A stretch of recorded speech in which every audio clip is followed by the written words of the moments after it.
Bonjour, à l'heure où je m'adresse à vous, je suis au Brésil où il fait encore plus chaud qu'en Bretagne où ça a été filmé. C'est pour vous dire comment je souffre. Donc j'ai puisé au Brésil une source d'inspiration lors d'un congrès sur l'agroécologie pour essayer d'analyser l'itinéraire historique des circuits courts depuis le début des années 2000, mais en lien avec le RMT. Et donc on dit là-bas qu'on peut l'analyser sous trois axes. Prenons le premier. D'abord, un ensemble d'expériences de terrain.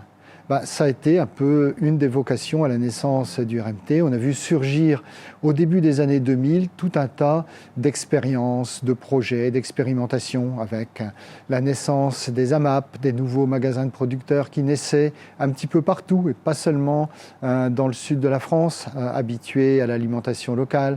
On a vu des communes qui expérimentaient de nouvelles formes d'approvisionnement de leurs cantines.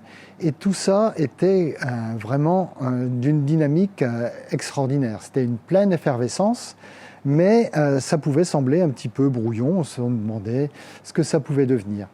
Et certains scientifiques, certains agents de terrain, certains élus pressentaient que finalement tout ça se ressemblait un petit peu, avait de quoi avoir un sens commun. Et ça a été l'objet de la deuxième étape, une analyse scientifique de ce qui se passait. À la fin des années 2000, paraît un bouquin qui s'appelle « Les circuits courts alimentaires », où dans une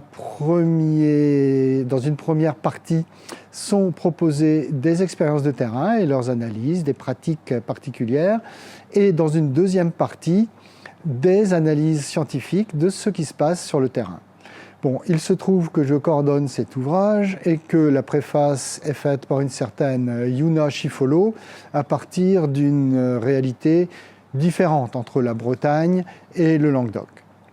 Mais donc tout ça finalement n'était sans doute pas vain puisque dès 2009 apparaît un plan prise en compte par l'État, est menée par Michel Barnier, qui définit légalement, cette fois, les circuits courts, comme des circuits commerciaux où il y a au plus un intermédiaire.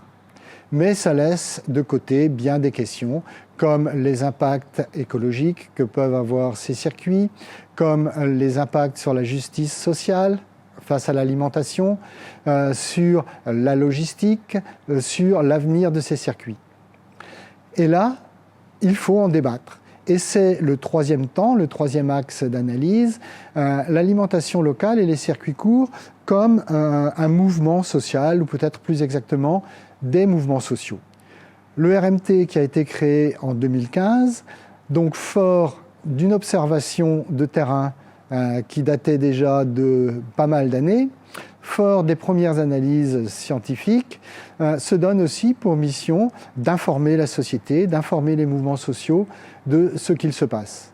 Et on a pu voir que quelquefois, ça servait à corriger des erreurs plus ou moins bien intentionnées sur cette question de l'alimentation locale. Par exemple, durant la pandémie, ou plus exactement juste après, certains articles de presse prédisaient la fin des circuits courts ou le déclin irrémédiable de ceux qui le pratiquaient. Eh bien, le RMT avait toutes les armes, finalement, avec d'une part des praticiens de terrain qui étaient capables de mobiliser un grand réseau d'expériences et les scientifiques qui permettaient de les analyser de façon rigoureuse pour dire que non. Là, ces ressentis publiés dans la presse de façon un peu hâtive n'avaient pas de fondement si on allait jusqu'au fond des choses.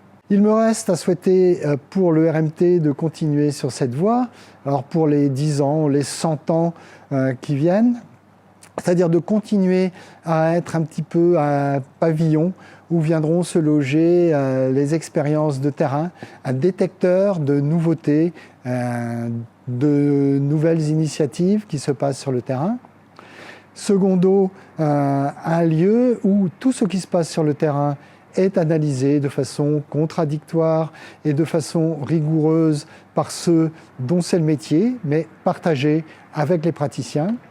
Et puis troisièmement, et je pense qu'il est utile d'y insister, de continuer à informer le débat public, que ce soit auprès des élus, que ce soit auprès de la société organisée en mouvement, arriver à donner du grain à moudre à tous ceux qui s'intéressent à cette question d'alimentation locale et de circuits courts, mais de façon rigoureuse et justifiée par un ancrage dans le terrain. Merci et au revoir.